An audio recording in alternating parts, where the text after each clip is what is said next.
Is anyone else cold? I don't know that we can do anything about that, but thank you all for coming and putting up with the cold air to be with us tonight. It's very nice to be back in Minneapolis, in particular at the Walker.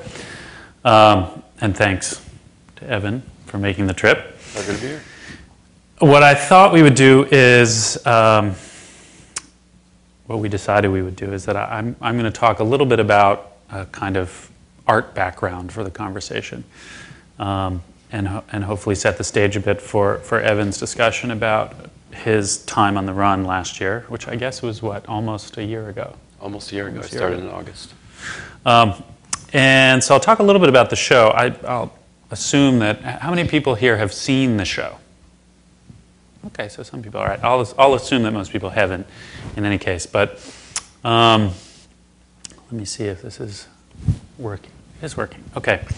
So I thought I'd start with this slide as a way to just introduce the conversation, which is a work that's not actually in the exhibition, which is a piece by a German painter named Gerhard Richter titled Betty.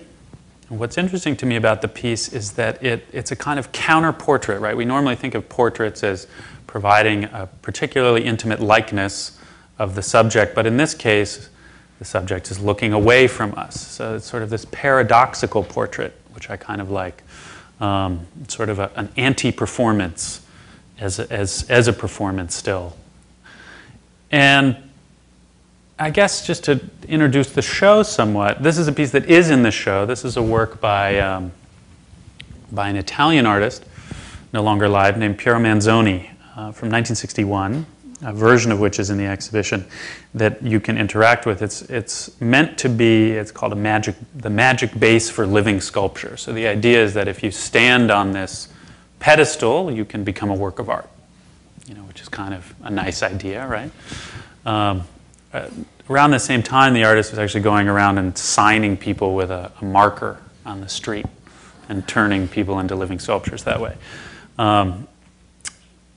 And then this is a piece from 1967 by an Argentinian artist named David Lamelas, which is just a simple theatrical spotlight in a darkened gallery that kind of demarcates the space almost into people who are watching or people who are putting themselves on view by stepping into the light. And so when I was thinking about the show, it sort of came out of both my interest in sort of these 1960s performative-based works that invite you to do something, particularly sort of putting yourself on view or placing yourself into a different context from just a watcher or a looker or a spectator. And I guess putting that into a context that was situated and informed by my interests in sort of a couple broader cultural things that for a while I thought had nothing to do with art in the back of my mind, one of which is sort of social media, which I have grave ambivalences about. I don't do Facebook or Twitter or really any of these things because they somehow make me very uncomfortable. But they're fascinating to me, sort of how they've achieved a kind of cultural prominence, and also the backlash against these things has been interesting to me. And at the same time, the continuing expanding governmental role in our private lives, which is kind of remarkably undiscussed, I think, and sort of unresisted. So now we're, I don't know how many years into knowing that the government can read our emails and listen to our phone calls without any additional permission needed.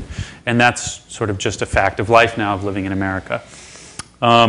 So all of these things sort of came together in my thinking about the show and made me think differently about these kinds of pieces. And so I was led sort of in thinking back to the Richter painting a little bit to a piece from the late 70s, early 80s by a very interesting artist, Taiwanese artist, who immigrated illegally to the United States named Tae-Ching Se, who's most famous for having done a series of year-long endurance pieces. One where he tied himself to another artist for an entire year, another one where he lived in a cage for an entire year. Before he started any of these things, though, while he was working as an illegal laborer in New York City restaurants, he decided that he should actually, instead of being afraid that the government would find him, look at that differently and think that, well, actually there were a lot of people who wanted to find him. And in that sense, he was very popular. And so he made a kind of flyer for himself with his fingerprints and the information from his passport. He didn't actually distribute it until a couple years later when he was actually living outdoors on the street in New York for an entire year. And no one actually made the connection. And he's now a naturalized U.S. citizen. This is an interesting drawing by a Belgian artist who lives in Mexico City named Francis Alice, where he mapped out the path of least surveillance through the city of London. And so the sort of pen line that you see is Francis figuring out how to get through the most surveilled city on earth, relatively unseen. He calls this the clandestine way. Now, a piece that I do have in the show is this ski mask that is pictured here being worn by Chris Burden, who used it in a piece in the 1970s that was called "You'll Never See My Face in Kansas City," where he went to Kansas City to do a performance in a gallery and wore this the entire time he was in Kansas City. And this followed another early performance piece of his. He's best known for having had a friend shoot him in the arm with a .22 rifle, among a range of other masochistic performances from the 70s. But one of his first performances was actually to disappear for 3 days, which I also think is kind of interesting. And so the relic of that's in the exhibition is just an empty vitrine with a little card describing what he did. Another artist not in the show named Lee Lozano actually sort of removed herself from the art world as an artwork, as a performance. And this is a note from a predecessor to that piece called the General Strike piece, where she describes and records the last time she visits a museum, a gallery, and sort of documents all of that as part of the work itself. Eventually she actually dropped out entirely. The piece was called Dropout Piece. And this is 1969, and eventually moved down to Texas, more or less disappeared, I think moved to Europe for about 10 years, eventually came back to Texas, had vanished from the art world, but also more or less from many of her friends, died and is buried in an unmarked grave in Texas. This is another one of Tei-Ching's pieces. This is this is more or less his last year-long piece, where he said he would do a one-year performance, very similar to Lee Lozano's, where he would not do art, not talk about art, not see art, not read about art, not go to a gallery, all of this for a one-year period. And when that finished, I'm sorry this slide is so bad, he did another one where he said, I, Tei-Ching Hsieh, have a 13 years plan. I will make art during this time, so this is a shift. But I will not show it publicly. This plan will begin on my 36th birthday, December 31st, 1986, and continue until my 49th birthday, December 31st, 1999.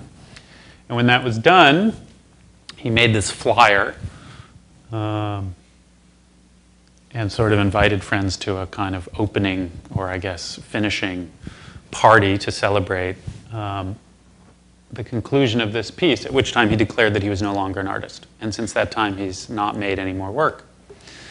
Interestingly, this piece, I like how it sort of uses the aesthetic of a kidnap ransom note.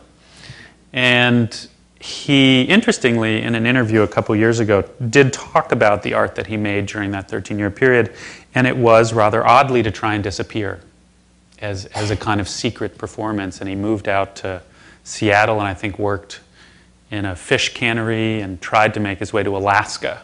Of course, Alaska being this great beacon of invisibility almost. It's where you go to kind of disappear and resist American culture in a certain way.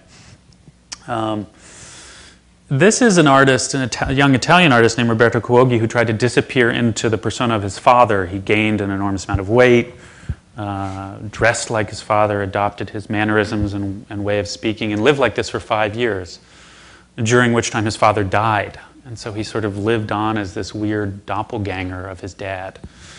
And then at a certain point decided that he needed to go back to being himself and actually had to have surgeries to kind of reclaim his old body, which I think is kind of fascinatingly odd. Other artists, an artist named Seth Price made an artist book actually culled from bits and pieces of the various kind of anarchist handbooks that exist with advice about how to disappear in America that have changed over time and sort of set the stage in part for Evan's piece and efforts. And I guess sort of thinking about Alaska again, I was reminded of the story of Christopher McCandless, who was pictured in the book and then the film made from it, Into the Wild, who moved to Alaska, ran away from his family, and essentially starved to death in the wilderness there. But this is the last photograph of him, which he took himself not long before he died. And I guess I'm sort of struck by how even at this great remove from society, there's still kind of an inability to resist the desire to be photographed, in a sense, to sort of put yourself in front of the camera, even as you're kind of checking out from the world. So I guess that sort of seemed like a natural way to introduce Evan's project. And with that, I turn it over to you. All right. So as Sarah mentioned, I mean, what I was interested in doing, I started out because I was obsessed with people who fake their own death. And I had been collecting little stories of people who fake their deaths over the years, and I was trying to find out some way to do a longer story on one of these people. And I finally got Wired Magazine to agree to let me do a story, and it was centered around a guy from Arkansas who built up a lot of debt on his corporate credit card, and then he decided to fake drown himself and go start a new life. So it's sort of about how he got caught, and in the process of that, looking at all these other people who had gotten caught, and many of them are really kind of hilariously, bad at disappearing. And they always do something that in the end you say, I can't believe that they did that. I mean, there was one guy who, he lived in Indianapolis and he tried to fly a plane. He was going to jump out of the plane and it was going to crash in the Gulf of Mexico, and he was a pilot. And so he went through this whole process, he set it all up, and then he flew over Alabama. He radioed the tower just as he'd planned, said, my windshield exploded, I'm going to have to jump out of the plane. Or actually, he didn't say I'm going to have to jump out of the plane, he just said, my windshield exploded, I think I'm going down. And then he parachuted out of the plane, and unfortunately for him, they scrambled fighter jets to go examine this plane, which had stopped responding, and there was no one in it. And then he also had failed to put enough gas in the plane, so the plane actually crashed, not in the Gulf of Mexico, but in Florida, on the ground, and there was no body in it. But what interested me even more than that was that then they finally caught him, and he went to trial, and one of the things, he actually didn't go to trial, he had to plead guilty because one of the pieces of evidence they had against him was they had confiscated his laptop.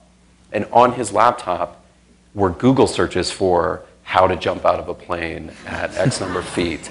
Google searches for all of the places he had planned to go, for moving money into different bank accounts. So he had basically left a roadmap of everything that he wanted to do on his computer without even realizing that he'd done so.